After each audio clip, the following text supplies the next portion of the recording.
So, hello guys, once again. About kay Excalibur ito. So, yung last time, gumamit tayo ng 180 level. Ngayon, gagamit tayo ng 180 low flat. So, itry natin ito siya sa, yun pa rin ang kalaban niya, Wizard Rod, na naka 560 hexa.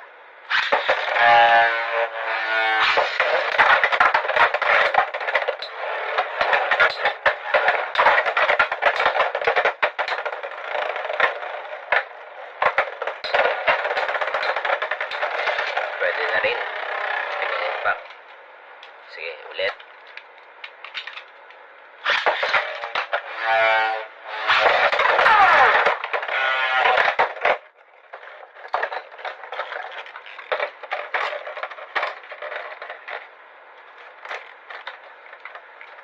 Another one.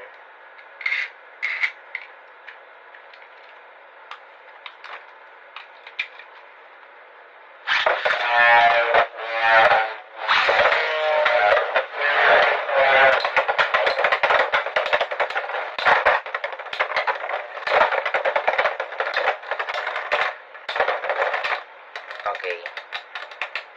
So, yan yung performance ni low flat. Tingin ko may potential ang Excalibur.